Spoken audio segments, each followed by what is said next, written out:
So let's talk about the main reasons that your teeth hurt. You've got to pay attention to how long the sensitivity lasts. Usually if the sensitivity is less than 2 minutes, it's a really good sign. If you bite down on the tooth and it is painful, that is something very different. So what should you do about sensitive teeth? Well, have you ever had a headache? Probably have. Most people have. When you have a headache, you don't run to the neurosurgeon. Most of us, if we have a headache, are going to do a little analysis. Were you wearing a headband that was too tight? Were you not wearing your glasses or wearing different glasses? Were you dehydrated? Maybe eating something, maybe it's an allergy, something to do with your gut health. There are so many reasons why you might have a headache.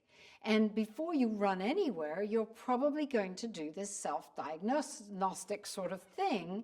And perhaps if you're dehydrated, you'll try drinking a little tea or drinking some water. Whatever it takes, you're going to try and correct it. If it reoccurs, you might try that again. And the real problems come when you can't control it and it keeps reoccurring. And I understand that's when you go to the doctor. That's when there are other strategies. But it's exactly the same with teeth. There really are days, particularly in the winter, particularly if you're using mouthwash and it's cold in the bathroom, you put it in your mouth and, oh my goodness, all of a sudden your mouth is hurting. I get stories all the time, and I call them stories because they're usually quite lengthy, with all these stories about the pains that come and go in their teeth. So let's talk about the main reasons that your teeth hurt. The first is demineralization. If you've been sipping even water, particularly sparkling water or a sparkling water with citrus in it, citrus is the most demineralizing thing you can put in your mouth. If you like lemon drops to eat, these little candies that are lemony, if you like citrus, if you suck lemons, if you drink lemonade in the summertime, you will demineralize your teeth rapidly. Sparkling drinks demineralize teeth rapidly. Sodas, whether they're diet or sugary. And then you can add on sugar. Sugar itself doesn't cause demineralization, but it feeds the bacteria that produce the acids that do. So we have all these foods, all these drinks, all these things that we nibble on, that we snack on, that we sip on, that will demineralize our teeth. The only way to really contend with that is to keep your eating and drinking to meal times, to these sessions, and then end the session with a tooth protective food, one that is not going to demineralize your teeth. If you want a quick, easy solution, Xylitol is amazing as an ending to a meal. What it does is it alkalizes your mouth, it takes away the acidity, and it feeds the good bacteria. What you want to do is not eat or drink for 1 to 2 hours after that. So your mealtime is then contained. If you think that maybe you were doing a lot of sipping and snacking, you were at some sort of late night cocktail party that went on for some hours, sipping wine, nibbling on crackers and carbohydrate-y things that could have turned into acidity in your mouth for hours, then you owe it to your teeth to package your meals and practice better mouth resting. That's this period where you do not eat or drink or sip anything, not even water. Nothing. So that would be my first solution to this demineralization problem.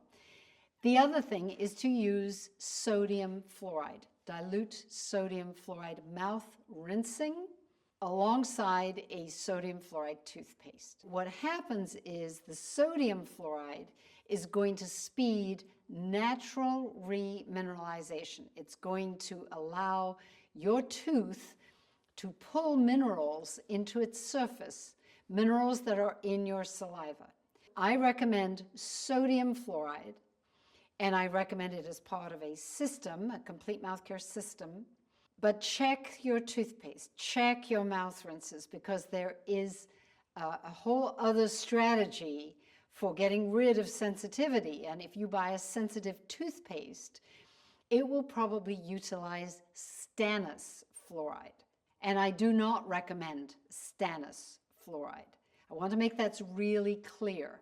Therefore, I do not recommend most of the sensitive products that are out there.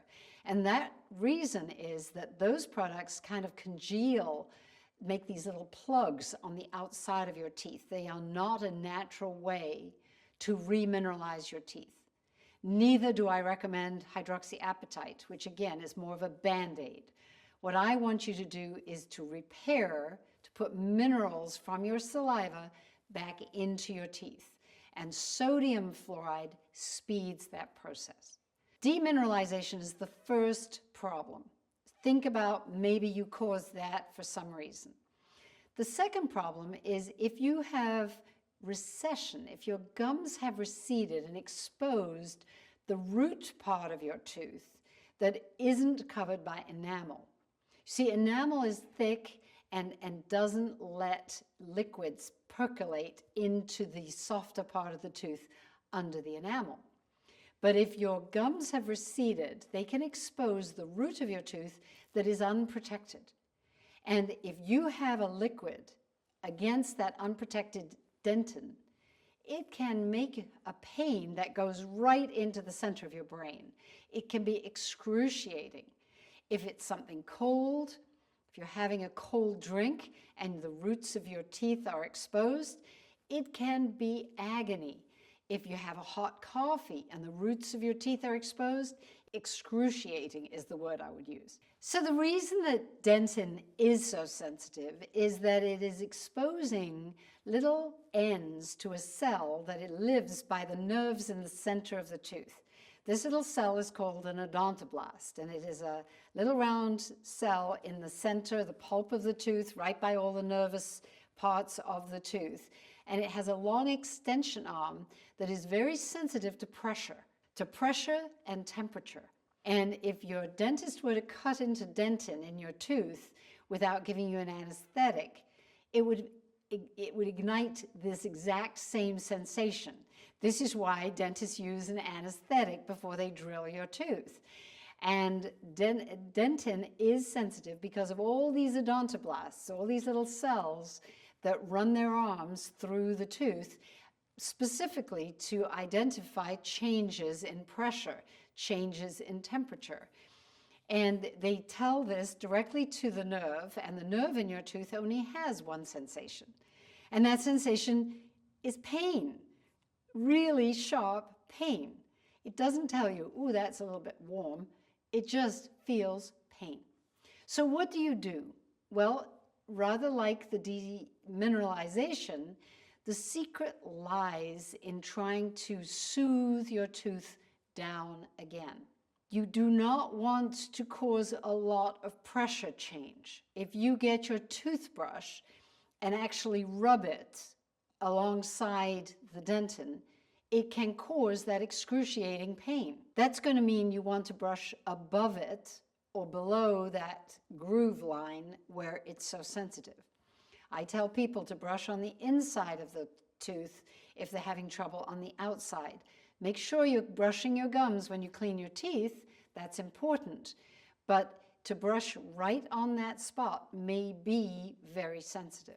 The second thing you want to do is try to avoid things that are too hot or too cold. You may have to go with more lukewarm drinks for a few days. But if you're using the mouthwashes that I recommend, and if you're using xylitol mints or chewing gum in the way I recommend, which is to eat the mint, don't go chewing the gum for long extended periods of time, because you're going to remove that benefit. You want to eat the xylitol, chew the xylitol gum, but get rid of it after 2 to 10 minutes maximum. And then you have to practice this mouth resting. If you don't do the mouth resting, you are not going to give the liquids in your mouth time to fix the problem with your gums.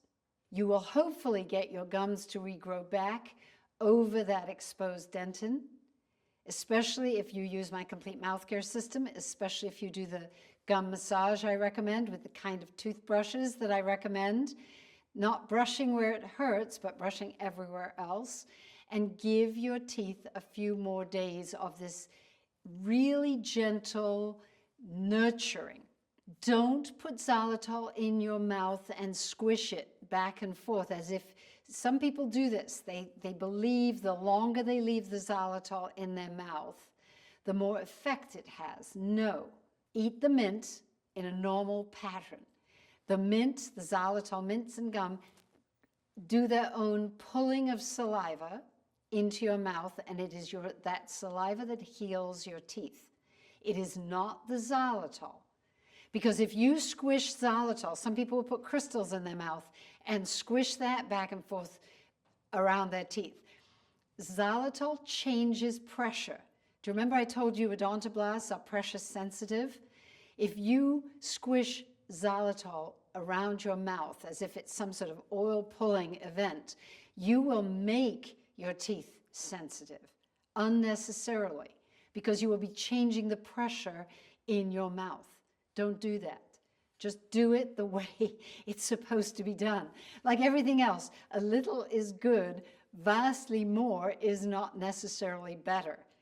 And xylitol just needs to be eaten, enjoyed, swallow it, and then just leave the liquid in your mouth alone.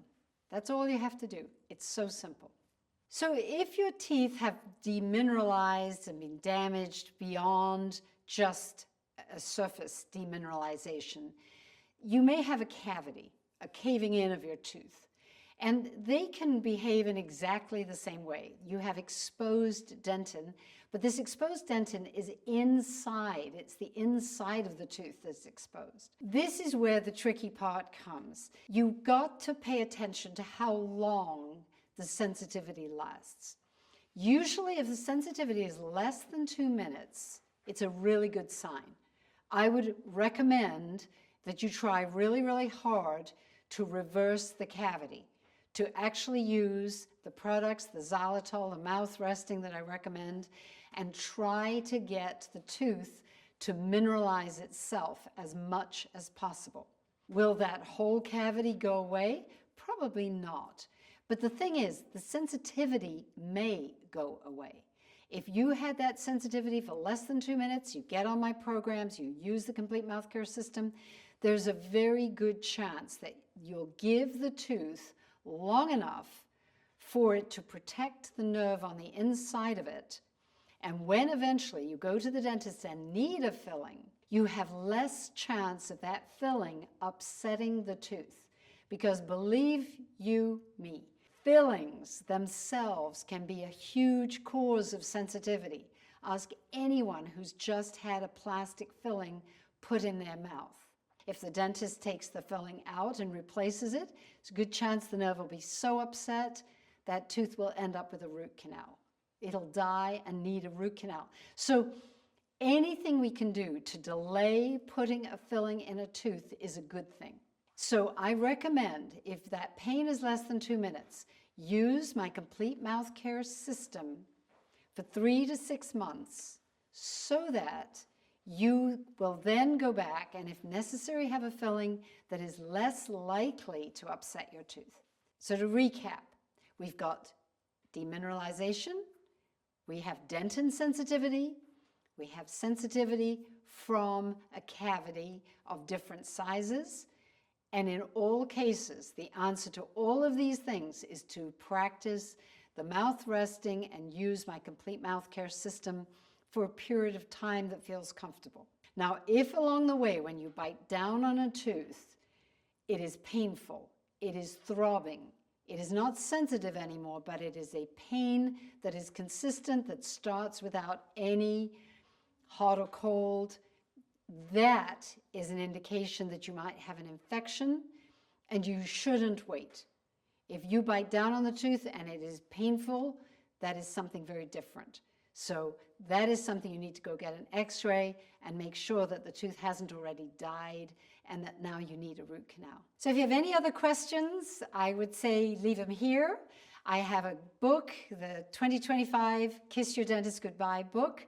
that just came out has so much that can help you improve your mouth health, and it will run through a lot of these same things in a different way that might be easier for you to follow. So I do recommend either the Kindle version or the book, and of course the other videos.